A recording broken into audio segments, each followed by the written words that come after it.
What's going on, guys? It's Bucky and welcome to your 12th tutorial, and this, my friends, is the tutorial that I have been waiting for. We are finally going to begin talking about math and math operators and all that good stuff.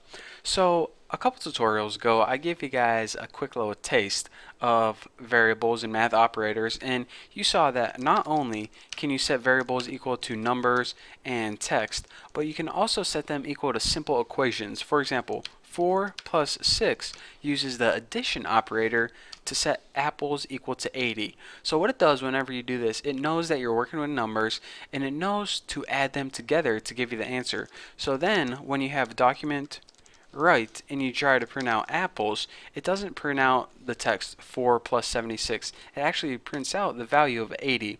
So in that sense, it knows that you're working with an equation. So that's pretty cool. Another thing that you can do is you're not only limited to two numbers, you can go ahead and add 3 or 4, however many you want. So let's go ahead, and the answer to that is 778666. Pretty cool, huh? So let's go ahead and delete all this. And aside from the addition sign, you can also use the subtraction sign. I don't really need to show you an example of that because hopefully you guys know how to subtract. What I do want to show you guys an example of is multiplication. So the multiplication might be a little different than you guys would expect. It's actually, go ahead and type like 54 or something. It's not x. Don't ever use a lowercase s. It's actually the asterisk sign, just like that. So 54 times 3, let's go ahead and see what that equals. 162. Pretty cool. So anyways, whenever you want to multiply, go ahead and use the asterisk sign. Whenever you want to divide, you can go ahead and you use the forward slash just like that. So 54 divided by 3 is 18. It goes in evenly, pretty cool. But what if you have a number like 56 divided by 3 that doesn't go in evenly? Well, let's go ahead and refresh this and see we get 18.6666, and finally it cuts you off. This 6 actually goes on forever, but depending on your browser, it's going to cut you off after a little bit, just like my friend did last night when I had too much brewskis. But anyways, it's going to cut you off. So that leads me to another point. What if you actually need that remainder as a number itself? For example, you were making a program and you said 18 remainder 2. Which would the answer to this problem be? Well, anytime you want the remainder, you need to add the percentage sign, and this is called the modulus operator. It basically divides one value by another and it gives you the remainder back. So 56 divided by 3 is 18 remainder 2. So when you save this, it's not going to say 18 remainder 2, it's just going to say 2. Simple enough. Let's give another example. 25 divided by 7 is 3 remainder 4, but it's not going to say 3 remainder 4, it's just going to say 4. Pretty cool, huh?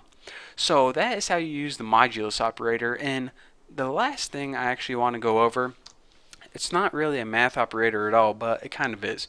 It's called the increment and decrement operator, and this is how you can quickly add 1 or subtract 1 from a single number. So let's go ahead and make a variable called chops, short for pork chops, and set it equal to 7. By the way, I'm hungry.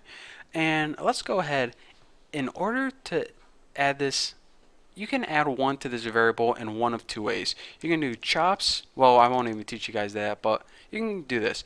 Chops equals chops plus 1. So then it's going to say, alright, this variable now equals 7 plus 1. So we can go ahead and write document.write chops. You can actually do this another way, but I'm not going to cover that in this tutorial. So let's go ahead and save this. And this says chop. Actually, it was going plural and singular, mixing it up. Can't do that. So let's go ahead and save this, print it out, and we see that we do indeed have 8. First it was 7, then we added 1 to it, we got 8. Pretty cool, huh? But see, whenever you have chop equal chop plus 1, it can get kind of confusing. So let me show you guys an easier way to quickly add 1 to a variable.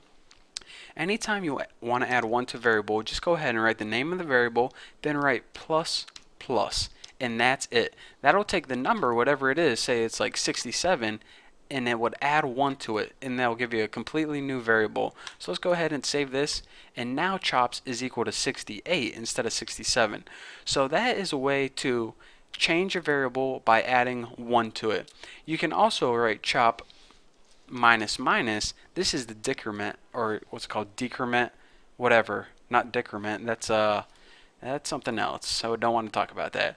And see, it was 67 before, and then we took that variable, subtracted 1 from it, so now chop equals 66, and we printed it out on the screen.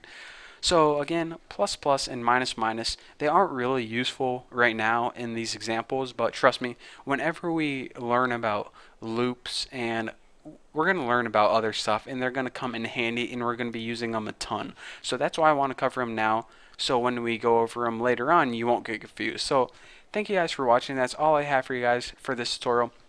A simple tutorial about math and simple equations. Oh, I got like a piece of phlegm in my throat. So anyways, thank you guys for watching. Don't forget to subscribe, and I'll see you in my other videos.